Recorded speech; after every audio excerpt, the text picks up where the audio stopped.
Hi, my name is Dr. Dirk van der Spy and I'm an orthopedic hand surgeon practicing in the southern suburbs of Cape Town. Welcome to Cape Hand Surgery. Pain on the ulnar side of the wrist is a very disabling condition. It involves all the rotation and the pain is typically in the power position where we ulnar deviate. The most common reason for ulnar wrist pain is Tfcc injuries. The Tfcc stands for triangular fibrocartilage complex, and these injury to this involves all the motions of rotation and motions in ulnar deviation. The supination and the ulnar deviation constitutes almost 80% of our hand function, therefore a very disabling pain to have. Now the Tfcc is a combined cartilage as well as a ligamentous structure that finely balance and stabilize the distal radio-ulnar joint. On this MRI picture we can see this is the radius and this is the ulnar, and this structure here is called the Tfcc, and here we can clearly see the interruption of this ligamentous structure as it attaches to the bone.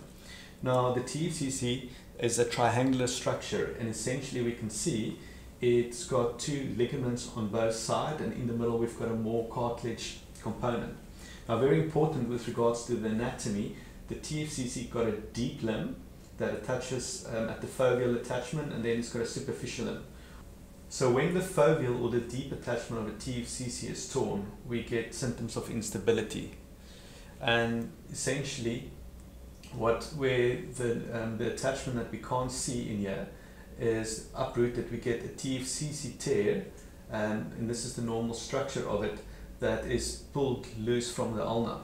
In that case we should consider surgical management.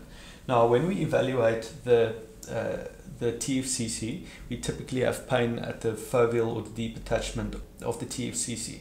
So pain would be experienced at the deep ends of rotation, so this is full pronation force, passive pronation and full supination, and this is really where we stretch the ligaments as we force the final edges of rotation. In order to compare the injured side, we usually see what the normal personality is of the uninjured side. So we will test it in full pronation, which is in her case is very nice and solid, and full supination, we can see it is rock solid. In the affected side, we typically see that when we test it, we might sublux or dislocate it or sublux it with a kind of a crunchy feeling, crepitous feeling, showing that there's clear instability. In full supination, if we can push it out to the front, we know that there is a Tfcc tear. Now, the management for Tfcc tear is in mild instability or just MRI evidence of a tear. We can always try a conservative treatment first. For 4 to 6 weeks we can splint. But if this pattern is still continues to be painful and instability symptoms are shown, we have to proceed to an open surgical procedure.